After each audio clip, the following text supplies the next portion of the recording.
Bonjour et bonsoir. Vous êtes bel et bien sur Okapi Media Plus, le téléjournal Okapi, présenté par votre humble serviteur, l'ambassadeur Nelson Mekwiti.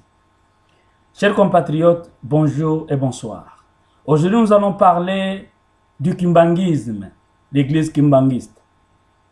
À titre de rappel, l'église kimbangiste est fondée le 6 avril 1921 par le prophète Simon Kimbangu. Il a déclaré en disant que Jésus-Christ lui est apparu pour accomplir une guérison miraculeuse sur Kiatondo. Cette nouvelle se répand dans le Congo belge, la RD Congo aujourd'hui, le Congo français, qui est la République du Congo d'en face, et le Congo portugais, qui est la République d'Angola d'aujourd'hui. Alors, comme je vous ai dit, il y a eu beaucoup de miracles à l'époque de Simon Kimbangu, le prophète lui-même, le vrai prophète lui-même. Et le 6 juin 1921, c'était une première tentative de son arrestation qui n'a pas réussi. Et il a finalement échappé, il s'est réfugié en Banzansanda. Et cette tentative a été menée par l'administrateur Léon Morel. Et le 11 septembre de cette même année 1921, et la recherche continuait pour toujours l'arrêter. Finalement, le 12 septembre 1921, Simon Kimbangu s'est rendu lui-même. Il dit, au lieu de maltraiter les gens, mais voici Simon Kimbangu. Il a été arrêté, finalement condamné à perpétuité de 1921 jusqu'à 1951. 30 ans de prison, plus que Nelson Mandela. Simon Kimbangu, c'est un prophète. Il fut un prophète. Parce qu'il avait une mission noble, la libération du peuple noir. Simon Kimbangu, de son temps, a milité contre le colonialisme, contre l'occupation. Simon Kimbangu. Tenez, les autorités coloniales avaient considéré le kimbanguisme comme un mouvement subversif et avaient relégué plusieurs cadres du kimbanguisme dans les colonies agricoles à l'intérieur du pays. Les adeptes ont continué à évoluer en clandestinité jusqu'en 1955 lorsque Maman Moulu, l'épouse du vrai prophète Simon Kimbangu, ordonna le premier pasteur.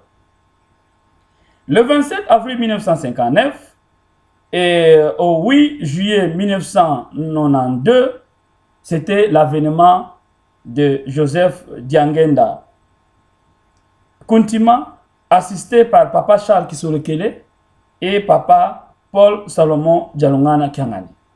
Voilà ces gens ici, lorsqu'ils sont arrivés, à l'époque maintenant du régime nous imposé par les colonisateurs, un régime issu d'une personne non identifiée comme le cas actuel, une personne dont on connaissait ni son père ni sa mère, appelée Mobutu Désiré, que Joseph Diangenda a accédé à la tête de l'église kimbangiste. C'est là d'ailleurs qu'il y a eu changement de nom.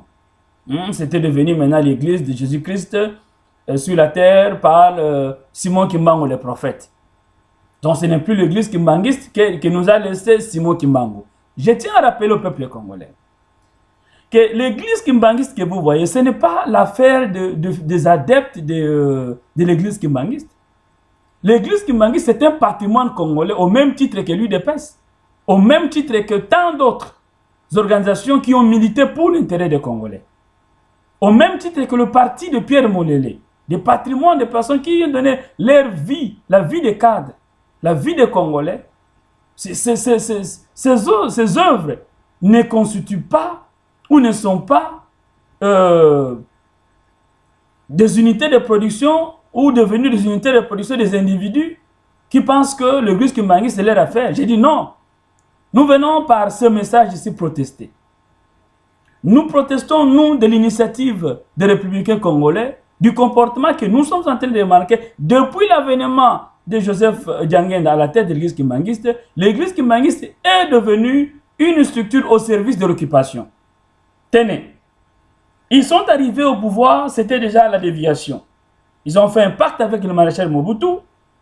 C'était, bon, on leur a donné de l'argent contre une soumission, c'est-à-dire ne plus mener des actions contraires au pouvoir en place.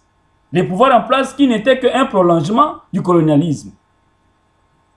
Voilà. Et après, ils ont accepté le pouvoir occidental, c'est-à-dire en acceptant de changer le nom de l'Église contre la notoriété, c'est-à-dire le respect, et le pouvoir, et la manière dont le pouvoir en place devrait leur considérer, leur donner de la considération dans les manifestations publiques. Ils avaient la première place. Et en plus, ils ont opté pour une vie de luxure. Donc, ils avaient besoin de luxe. Et en contrepartie, c'était la souffrance du peuple, la misère, la torture de fidèles, la torture des Congolais d'une manière générale. Donc, c'était le contraire de la vision de Simon Kimbangu. Et voilà encore aujourd'hui, un de ses fils qui a remplacé ses aînés dont j'ai cité le nom, Joseph Diangenda, Papa Kisolekele et Papa Paul Salomon Dialungana. Ils ont été remplacés par leur frère cadet et leur frère qui s'appelle aujourd'hui le prophète Simon Kimbangu. Bon, qu'est-ce qu'il y a de Simon Kimbangu en lui? Ou qu'est-ce qui est resté encore de kimbanguisme aujourd'hui? En regardant les images que nous avons reçues de la semaine passée sur la table de notre rédaction, nous ne retrouvons plus ni la vision de Simon Kimbangu, ni la mission de Simon Kimbangu. Tout le monde sait qu'aujourd'hui le Congo est occupé par les Rwandais, que celui qui est à la tête du pays n'est qu'un sujet rwandais, une machination occidentale. Les députés belges l'ont témoigné, mais curieusement, l'Église kimbanguiste depuis 2001-2006 jusqu'à aujourd'hui continue à fabriquer des prophéties, à fabriquer des messages, et en connivence avec le pasteur Théodore Mugalu. Alors, au quoi nous assistons? Même si les Congolais, tous nous avons échoué, mais nous ne pouvons pas perdre encore l'Église kimbanguiste.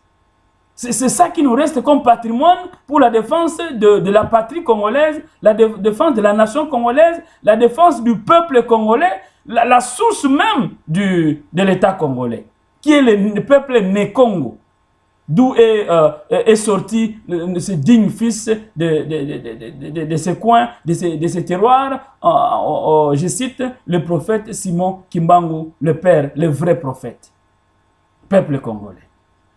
Comment nous pouvons nous laisser jusqu'à ce niveau? Nous demandons à tous les cadres, à tous les adeptes, à tous les frères et sœurs qui sont dans l'église kimbanguiste de rappeler notre frère, notre père, notre papa Simon Kimbangu à l'ordre. Qu'on ne blague pas avec une nation. Regardez les Israéliens, ils se battent jusqu'à la dernière minute, voire même au sacrifice suprême pour leur État. Pourquoi Simon Kimbangu, le fils, doit-il bafouer, fouler au sol la vision du prophète Simon Kimbangu? Pourquoi doit-il aujourd'hui accepter encore une fois de brader ou de continuer les erreurs que ses aînés ont commises? Pourquoi veut-il continuer cette démarche? Qu'est-ce qu'il gagne dans ces choses? Pourquoi perdre l'image? Pourquoi ternir l'image de l'église kimbanguiste qui est le patrimoine, qui est la richesse d'un peuple, un si grand peuple, le peuple congolais? Le peuple Congo, c'est le peuple qui occupe le bassin du Congo. L'Angola, la RDC, la République du Congo, le Gabon. C'est ça le Congo. Voilà. Nous venons aujourd'hui protester. Démontrer que tout ce qui se dit, tout ce qu'ils sont en train de montrer à la télévision n'est qu'une machination. Le peuple kimbanguiste n'est pas d'accord avec ça. Et ça, c'est l'œuvre de la manipulation du pouvoir en place qui donne de millions d'argent afin que l'église kimbanguiste donne des messages qui n'ont rien à voir avec la vision du kimbanguisme. Cette histoire de pouvoir recevoir une personne comme Tchala Moana sur la terre sainte en Kamba, c'est une tâche. C'est salir l'image de l'église kimbanguiste. Depuis quand l'église kimbanguiste marche dans ces choses-là? Nous venons encore une fois, en tant que descendants de Simon Kimbangu, nous venons encore une fois réagir et dénoncer ce genre de choses. Nous demandons à tout le peuple congolais, partout où vous êtes, de rappeler à nos frères qui sont dans l'église kimbanguiste, de composer des lettres cette nuit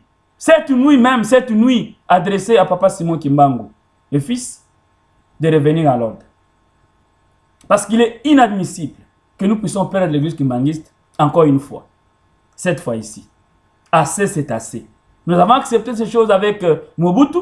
Nous n'allons plus accepter ces choses encore avec celui-ci, qui est le bénéficiaire de l'assassinat de Laurent Désiré Kabila. On en a assez. Le peuple congolais n'en veut plus. Nous ne voulons plus que ça continue comme ça. Non. Papa Simon Kimbangu, reviens à l'ordre. Tu es le détenteur. Tu es celui qui fait la fierté du peuple né Congo. Pourquoi, d'une manière générale, du peuple congolais? Pourquoi avoir cédé à l'inacceptable? Nous venons encore une fois, avec tout le respect que nous devons, nous vous demandons de revenir à l'ordre. Le Congo ne restera jamais sous occupation. Et ça sera une honte, et pour la famille biologique de Simon Kimbangu, et tout le peuple congolais, de continuer à regarder ce qui se passe au sein de l'église kimbanguiste. Et encore une fois, nous sommes dans le regret de constater ces choses, mais nous n'avons pas croisé les bras. Voilà, c'est pour cette raison que nous faisons cette démarche.